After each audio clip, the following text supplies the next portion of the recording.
خلصت اهي. دي عجلة لذوي الاحتياجات الخاصة اهي. هنركب بقى الدراع بتاعها اللي هيمشيها.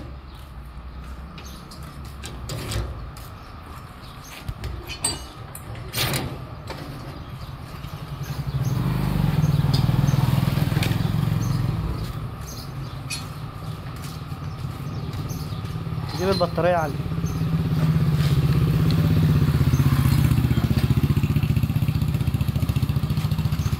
طبعا دي بطارية صغيرة، هي مش هتدي لها سرعة لأن بطارياتها طبعا بتبقى كبيرة عن كده، جزء بطاريات كبار. دي بطارية صغيرة خالص، الأمبير بتاعها مش هيبقى عالي فمش هيدي لها سرعة جامدة، بس هنجرب عليها دي اللي موجودة عندي. طبعا هنعمل لها قاعدة هنا، لسه هيتعمل لها قاعدة هنا تمام. هنحطها مؤقتا هنا كده، السلك يعني هنحطها هنا مؤقتا لغاية لما نعمل لها القاعدة.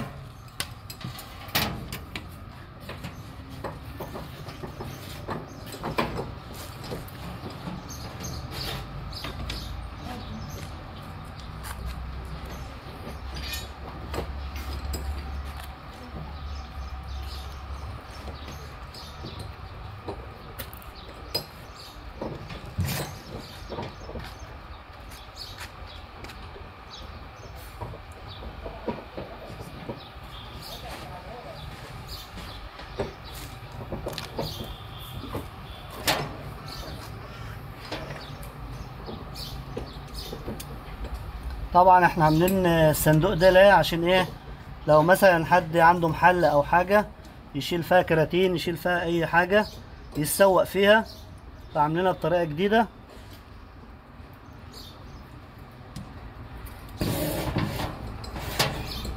هات كده كرتونتين كده من عندك.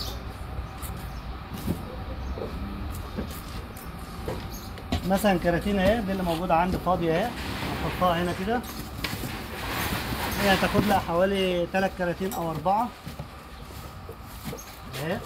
تاخد كمان كرتونة هنا وكرتونة ورا برضو، وممكن تحط عليها من فوق من هنا اللي انت عاوزه. لو عايز تفرش عليها فرش ولا حاجة في سوق ولا حاجة، هنجيب اي حاجة هنا نعمل لها سندة ونعمل لها ايه، تبقى كبيرة معايا كده بالطريقة دي، او نجيب لها خشبة طويلة.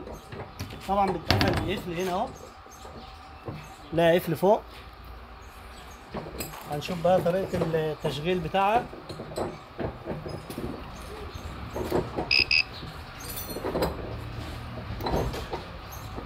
كده خلاص اتحركت معايا يمين وشمال ورا.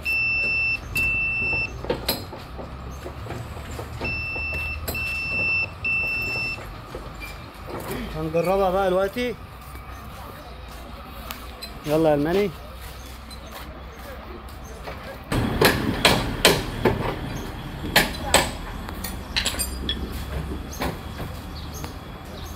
الألماني طبعا لسه أول مرة يركب، مش هيعرف يسوقها.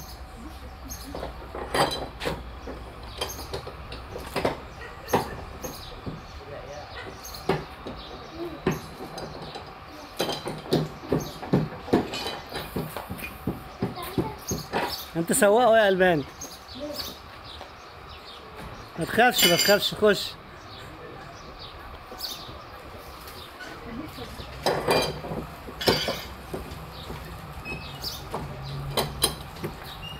ارجع ورا. لا سواق يا ألماني.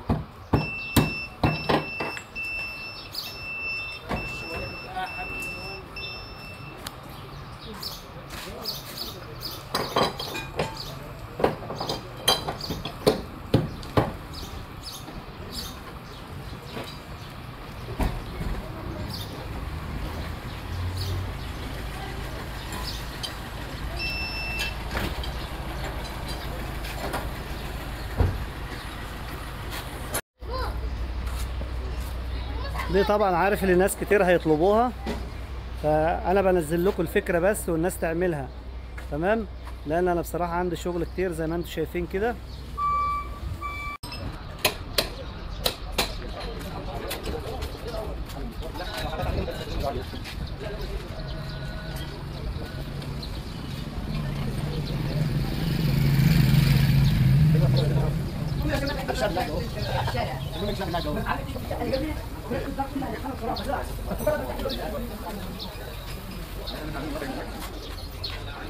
طبعا شفتم ضغط الشغل اللي عندي، فلو حد طلبها محدش يزعل مني والله، لان انا ما عنديش وقت خالص للتصنيع. زي ما انتم شايفين الشغل عندي عامل ازاي، فانا بديكوا الفكره بس، وانت تروح لاي حداد تديله الفيديو وهو ايه يصنع لك الحاجه زي ما انت عاوز.